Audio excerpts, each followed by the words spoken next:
Mulai dengan tanda kemenangan Kristus, kami bersyukur atas putramu. Kejujuran, atau dalam bahasa Inggrisnya biasa disebut dengan. Selamat pagi Bapak Ibu sekalian, juga orang tua murid kami dan anak-anak kami yang ada di rumah. Semoga semua kita masih dalam keadaan sehat. Hari ini kita akan belajar membahas tentang APP kita yang keempat. Pada minggu yang lalu kita sudah belajar, sudah mempelajari tentang aku suka menabung. Ya, minggu yang lalu kita sudah membahas bersama bagaimana kita belajar hidup hemat dan mempergunakan uang kita sesuai dengan keperluan kita, sehingga kita dapat menyisihkannya untuk teman kita yang membutuhkan. Baik, sebelum kita mulai ibadat APP kita yang keempat ini, marilah kita hening sejenak.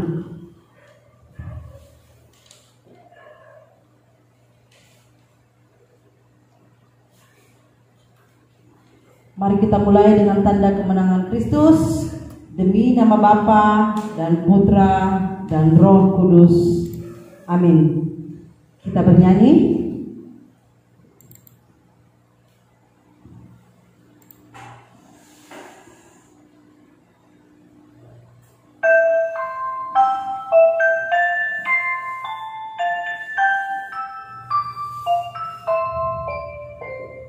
Jesus loves me, this I know, more than Bible tells me so.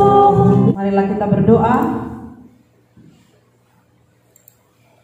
Allah Bapa yang Maha Pengasih, kami bersyukur atas putramu Tuhan kami Yesus Kristus yang menjadi teladan bagi kami untuk hidup jujur. Amin. Baik Bapak Ibu sekalian, juga anak-anak kami yang di rumah, hari ini kita masuk tema kita APP yang keempat. Aku suka kejujuran.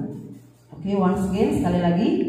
Aku suka kejujuran.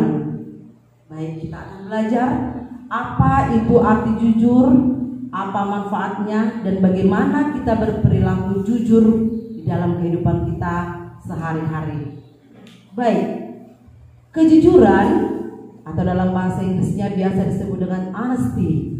Ya, honesty, kejujuran berasal dari kata jujur. Jujur atau honest. Ya, jujur adalah suatu sikap yang lurus hati, yang bersih, tulus, yang menyatakan apa yang benar, real, fact. Jadi apa yang kenyataannya, apa yang terjadi, bagaimana sebenarnya, itulah kejujuran. Jadi tidak ada di situ kebohongan, tidak ada drama, tidak ada melebih-lebihkan, dan tidak ada mengurangi. Jadi apa yang terjadi, apa yang sebenarnya, itulah yang dikatakan dan diperbuat. Jadi dalam kehidupan sehari-hari kita harus bersikap jujur. Mengapa? Karena kejujuran itu sendiri berasal dari Tuhan. Kejujuran itu, ketulusan itu sudah tertanam dalam hati kita. Tuhan sudah menaruhkan dalam hati kita masing-masing. Tapi mengapa masih ada orang yang bersikap tidak jujur, bersikap tidak baik? Tentu ada banyak faktor yang menyebabkan itu. Mungkin dia dalam tekanan, mungkin dia dalam ketakutan, atau banyak hal yang menyebabkan sehingga kita sering bersikap tidak jujur. Baik, yang perlu kamu ketahui orang jujur pasti diberkati Tuhan. Pasti diberkati Tuhan. Orang yang baik, yang tulus hati pasti diberkati Tuhan. Berkat Tuhan tidak harus berupa materi, tidak harus berupa kekayaan atau hal-hal yang duniawi. Berkat itu bisa berupa kelegaan, damai sejahtera, bahagia, sukacita. Jadi karena orang jujur itu biasanya bersikap apa adanya, menyatakan apa adanya yang sebenarnya. Jadi dia tidak pura-pura bahagia, tidak pura-pura gembira, tapi dia bersikap apa adanya. Kalau dia lagi sedih, dia sedih. Kalau dia lagi bahagia, dia bahagia. Jadi itu tulus dari hati kita paling dalam. Jadi orang yang jujur itu biasanya hatinya tulus, bersih, tidak ada menambah-nambahi atau mengurang-urangi dia. Dan orang yang jujur itu dia bebas dari rasa bersalah, karena dia sudah bersikap apa adanya. Tidak ada sandiwara, tidak ada kepura-puraan. Contohnya seperti saat ini kita sedang ujian PTS. Mungkin bapak atau ibu kamu bekerja, ya seperti mem sendiri, mem bekerja, anak mem di rumah mengerjakan tugasnya. Mungkin orang tuamu bertelepon, bagaimana nak ujian PTS-nya? Bisa kamu jawab berapa tadi nilainya? Bagus mak, 100, konten 100. Wah, mamanya dengan bapaknya begitu bahagia mendengar. But the real, tapi kenyataannya mungkin nilaimu nilai 50, 60, atau bahkan nilai lebih rendah daripada itu. Tapi kamu sudah menyatakan ketidakjujuran, tentu kamu tidak damai sejahtera. Kamu ketakutan, waduh, nanti kalau pembagian nilai PTS pasti mama dan bapakku tahu nih. Ada rasa bersalah, ada rasa ketakutan, pasti kamu gelisah. Waduh, nanti pasti kelihatan ini ketahuan nilainya. Karena itu lebih baik kamu berkata jujur. Kamu nyatakan sebenarnya, maaf pak, forgive me mom, dad, maafkan saya pak, mak, saya kurang persiapan. Semalam saya kebanyakan main game sehingga tidak belajar, jadi hasil nilainya jelek. Itulah salah satu contoh jika kamu tidak jujur. Jadi sebaiknya kamu berkata jujur ya nak, kepada orang tua, kepada teman, dan kepada siapapun juga. Karena jujur itu ibarat mata uang yang berlaku di mana saja. Dengan jujur, kamu akan bebas dari rasa bersalah. Yang kedua, orang jujur itu pasti dipercaya. Pasti dipercaya karena dia melakukan perbuatan sesuai dengan apa yang dikatakannya. Contoh hal yang simpel, misalkan kamu di kelas 6A, temanmu di kelas 6B, rumah kamu berdekatan, kamu sudah janji nih, nanti kita sama pulang ya, tunggu aku di gerbang sekolah ya, katamu kepada temanmu. Temanmu berkata, ya nanti aku tunggu ya, jangan lupa. Ternyata kenyataannya temanmu sudah menunggu dengan baik. Mana lagi kawanku dia kok nggak datang-datang? Dia sudah menunggu di gerbang, sudah percaya kepada kamu, tapi kenyataannya kamu sudah pergi duluan dengan teman kamu. Tentu dia kecewa, pasti kecewa karena kamu sudah berjanji, tapi kamu tidak sesuai perkataanmu dengan perbuatanmu. Jadi sebaiknya apa yang kamu katakan, komitlah, peganglah supaya kamu bisa dipercaya. Jadi kalau kamu sudah berjanji, ya mak, aku belajar dengan sungguh-sungguh, nilaiku akan bagus kali ini. Ternyata kamu tidak belajar, kamu tidak bisa dipercaya orang tuamu. Tentu orang tuamu kecewa, tentu orang tuamu sedih. Jadi mulai sekarang nak, belajarlah mengerjakan, melakukan apa yang sesuai dengan yang kamu ucapkan, yang kamu nyatakan, supaya kamu bisa dipercaya dan tidak mengecewakan orang yang kamu janjikan. Komitlah, peganglah perkataanmu, supaya kamu kelak bisa dipercaya ketika kamu berteman, juga dalam keluarga, juga dalam sekolah. Yang ketiga, orang yang jujur itu pasti disenangi, pasti dirindukan, pasti disayangi teman-temannya, juga disayangi orang tua dan sekelilingnya. Sudah pasti, dia itu baik, dia itu jujur, cakapnya bisa dipegang, dia selalu melakukan apa yang sesuai dengan perkataannya. Mamanya pun pasti senang, ya anakku ini baik kali, dia sudah janji belajar, ternyata dia belajar, nilainya bagus, dia juga sudah menurut. Orang tuamu pasti senang dan bahagia. Begitulah nak kalau kita jujur. Dan yang keempat, ada satu slogan yang sangat terpesona dan sangat suka. Berani jujur itu hebat. Berani jujur itu hebat. Amazing, luar biasa. Itu slogan dari KPK. Sedikit mengutip ya. KPK. Kamu tahu kenapa banyak koruptor yang ditangkap? Kamu pernah lihat di televisi? Karena Iya, banyak koruptor yang ditangkap. Mengapa? Sebenarnya mereka dalam hati mereka ada kejujuran, tapi mungkin ada godaan dengan jabatan yang tinggi, dengan keadaan yang memungkinkan, bahkan ada kesempatan untuk berbuat tidak jujur. Jadi nak, berani jujur itu hebat. Jadi kamu harus berani berbuat jujur. Kamu harus berani melakukan apa yang sesuai yang kamu ucapkan dan kamu lakukan dengan baik dan tepat. Ya, memang jika kita berbuat tidak jujur itu banyak tantangannya. Kadang-kadang mungkin kita merasa dianggap sok baik, sok bersih, begitu ya. Contohnya dalam ujian kita tidak mau mencontek, kita harus komit. Karena ketika nilai kita itu tinggi dengan hasil persiapan kita, we prepare, kita persiapkan dengan baik, kita akan puas, bahagia. Wah, semua yang kuhafal semalam keluar, waduh mantap kali nih bah. Pasti gitu perasaanmu kan nak.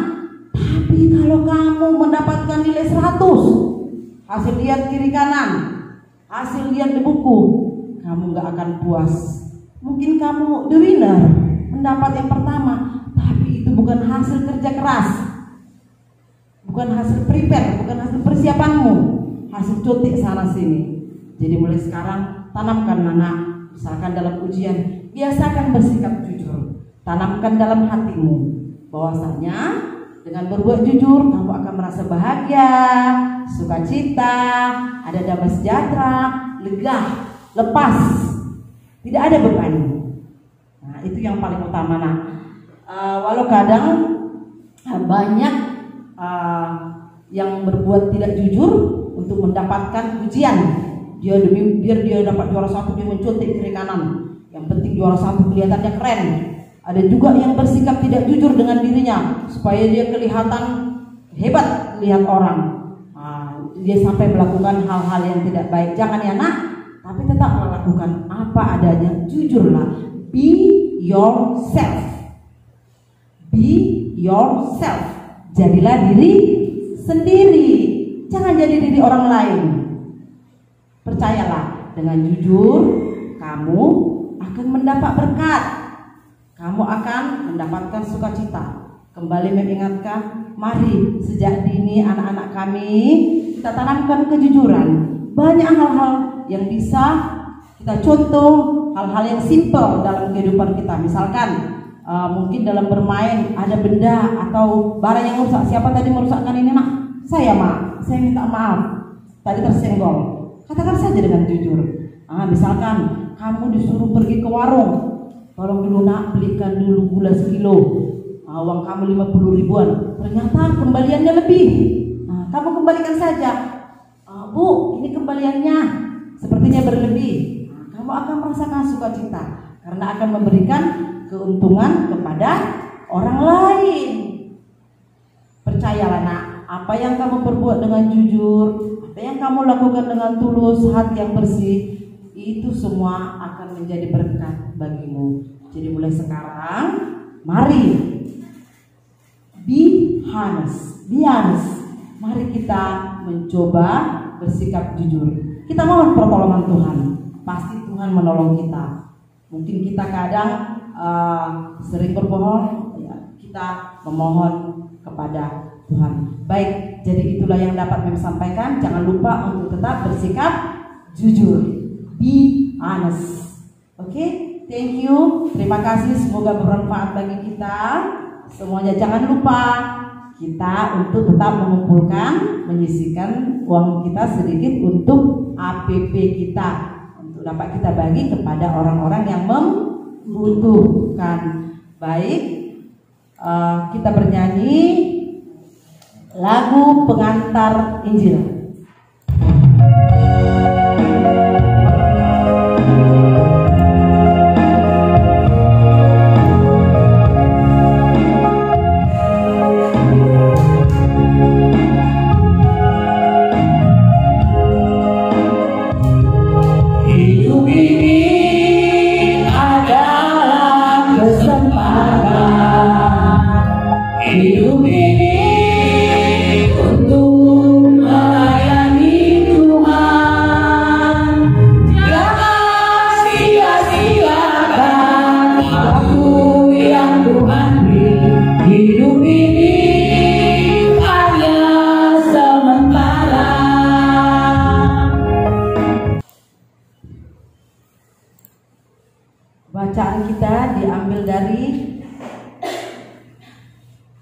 Kisah Para Rasul bab 5 ayat 1 sampai dengan 11. Ada seorang lain yang bernama Ananias. Ia beserta istrinya Safira menjual sebidang tanah. Dengan setahu istrinya, ia menahan sebagian dari penjualan itu dan sebagian lain dibawa dan diletakkannya di depan kaki rasul-rasul. Tetapi Petrus berkata, "Ananias, mengapa hatimu dikuasai iblis, sehingga engkau mendustai Roh Kudus dan menahan sebagian hasil penjualan tanah itu? Selama tanah itu tidak dijual, bukankah itu tetap kepunyaanmu? Dan setelah dijual, bukankah hasilnya itu tetap dalam kuasamu? Mengapa engkau merencanakan perbuatan itu dalam hatimu? Engkau bukan mendustai manusia, tetapi mendustai Allah." Ketika mendengar perkataan itu, rebahlah Ananias dan putuslah nyawanya. Maka sangatlah ketakutan semua orang yang mendengar hal itu. Lalu datanglah beberapa orang muda. Mereka mengapani mayat itu, mengusungnya keluar dan pergi menguburnya. Kira-kira 3 jam kemudian masuklah Ananias, tetapi ia tidak tahu apa yang telah terjadi. Kata Petrus kepadanya, "Katakanlah kepadaku, dengan harga sekiankah tanah itu kamu jual?" Jawab perempuan itu, "Betul sekian." Kata Petrus, "Mengapa kamu berdua bersepakat untuk mencobai Roh Tuhan? Lihatlah, orang-orang yang baru mengubur suamimu berdiri di depan pintu, dan mereka akan mengusung engkau juga keluar." Lalu rebahlah perempuan itu seketika itu juga di depan kaki Petrus, dan putuslah nyawanya. Ketika orang-orang muda itu masuk, mereka mendapati dia sudah mati. Lalu mereka mengusungnya keluar dan menguburnya di samping suaminya. Maka sangat ketakutanlah seluruh jemaat dan semua orang yang mendengar hal itu. Demikianlah sabda Tuhan. Baik, ada 3 pertanyaan singkat di sini, nak. Nanti kamu jawab di dalam hatimu. Kita dengarkan yang pertama. Menurut bacaan tadi, siapa yang menahan sebagian harga tanah itu? Ya, sudah ada yang tahu jawabannya? Ya, jawabannya adalah Ananias dan istrinya Safira. Mereka lah yang berbohong. Baik, apa yang terjadi ke atas diri Ananias dan Safira yang telah berbohong, yang telah ingkar, yang telah menipu? Ya, apa yang terjadi, nak? Putuslah nyawanya, yang artinya mereka mati. Nah, ini Tuhan yang berkata, nak, ya, sesuai dengan bacaan tadi. Yang ketiga, siapa yang bertanya kepada Ananias dan Safira tentang harga tanah yang mereka jual? Siapa, nak? Ya, yang bertanya adalah Petrus, hamba Tuhan. Tapi mereka berbohong kepada hamba Tuhan. Tapi Petrus berkata, "Kamu sudah mendustai dan membohongi Tuhan." Itu katanya. Jadi kita ketika membohongi orang tua, teman-teman, kita juga sudah membohongi Tuhan. Jadi marilah kita jujur, nak. Baik, ada rangkumannya sedikit di sini, nak. Setiap perbuatan kita, baik yang buruk maupun yang baik, itu akan kembali kepada kita. Karena apa yang kita tanam, itu yang kita tuai. Jika kita menanam padi, tentu tumbuh padi. Tidak mungkin kita panen jagung. Impossible. Tidak mungkin, ya, nak. Jadi marilah kita berbuat baik, berbuat jujur, supaya mendatangkan kebaikan dan keadilan dari Tuhan kepada kita, ya. Karena Allah sendiri, Tuhan sendiri memperhatikan, memperhitungkan, mengkalkulasikan apa yang kita buat. Nah, jika kita baik, kita akan dapat berkat seperti yang Ben katakan tadi, dan itu akan kembali kepada diri kita sendiri, tidak mungkin kepada orang lain. Kita yang buat baik, kita yang menerima, kita yang menuai. Baik, itulah rangkuman yang kita dapat supaya kita tetap berbuat baik dan berbuat jujur. Mari kita lanjutkan dengan doa permohonan.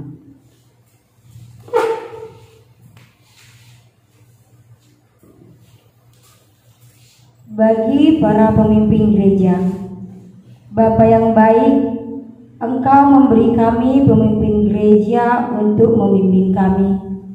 Kami mohon lindungilah mereka agar selalu dalam keadaan sehat hingga dapat membawa kami kepada kejujuran sejati seperti yang Engkau kehendaki. Kami mohon kepadamu ya Tuhan,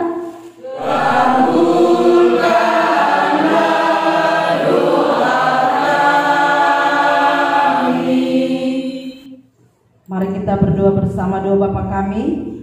Bapa kami yang ada di surga, dimuliakanlah namamu, tetapi bebaskanlah kami dari yang jahat. Amin. Lagu persembahan.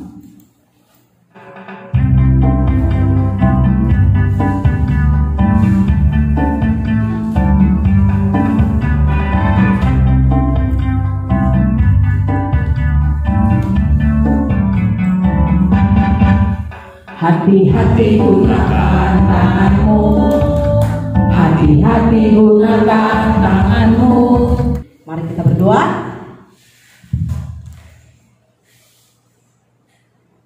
Allah Bapa yang Maha Kasih, kami bersyukur kepadamu atas segala rahmat yang telah Engkau limpahkan kepada kami, Allah kini dan sepanjang masa. Amin. Semoga Tuhan beserta kita.